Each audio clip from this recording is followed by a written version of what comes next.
went to work that day, came home right at about lunchtime. And then Amy came into the bedroom and said, "Man, I feel real dizzy. I think I need to lay down." And she laid down for a while, and then it just seemed to progressively get worse, where all of a sudden then she's like, I've got a really pounding headache. I'm really starting to get nauseous. And so that's when I got a little worried. It was about right before I went to bed, or was thinking about going to bed, that Amy started getting, like, "Jim," and I kept hearing her, and her voice was really shallow and that stuff, saying, "I think we need to call 911. I think we need to call 911. And I'm like, okay.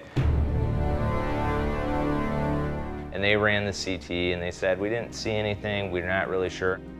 She wasn't vomiting, but they were giving her fluids, but they gave her an anti-nausea drug. And then after that, she really started to shake. The doctor was coming in saying, "Well, we really don't know anything. I think it might be just a bad headache." I was like, I don't think she's in any way, shape, or form ready to go home. All of a sudden, things changed in that Amy just started going blue. The doctors started getting really worried, and they're like, okay, and then they started bringing people in. And I was kind of left in no man's land because they couldn't tell me anything because I was just the boyfriend.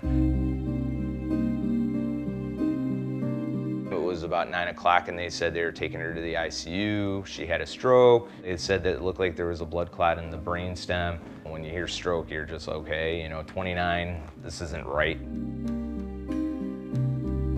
They had her on a ventilator. Obviously, when you see that, it was very scary because you see all these things going on, and machines keeping her breathing and all these different things, and you just don't know what was going on. For her parents, I could see, the anguish and that stuff, just because Amy would make some progress, and then the doctors say, "Just plan on this is what her life's going to be like."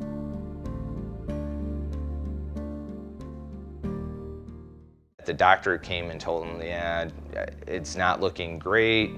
I think for the outcomes, what we expect, that Amy will probably end up on a ventilator her whole life, probably in a wheelchair. Right now, it's not looking very good that she'll even be able to breathe on her own anymore, or that she'd be hooked up to machines the rest of her life." I never doubted, no. I didn't think she was gonna end up like that. She was making some progress, like she was starting to breathe on her own a little bit. Because really all I could do at that point was blink my eyes. Once for yes, twice for no. When Amy left the hospital itself, she could kind of give the thumbs up, and that was it. I went right from ICU to a rehab center in Detroit. Sitting on the edge of the bed was a big activity a lot of days. I was on a feeding tube for a while, so I couldn't eat or drink anything. But it seemed like every day that Amy would learn something new. We really worked on writing necessarily, but I used to be a righty and now I'm a lefty. There really was never a time where I thought, this is too hard, I'm out. I loved doing therapy and getting to that next step.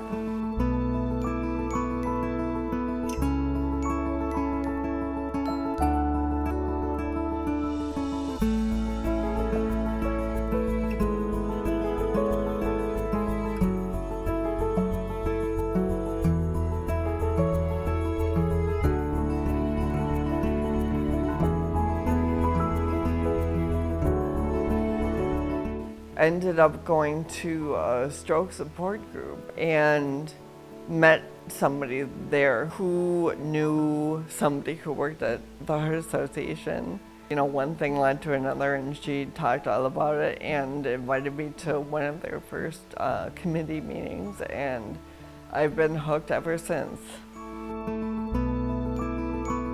So if I were to give other stroke survivors any advice, it would be find other people that inspire you and think that thought. If they can do it, I can do it.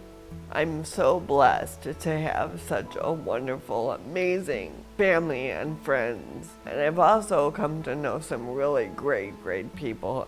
And that's really what life is all about.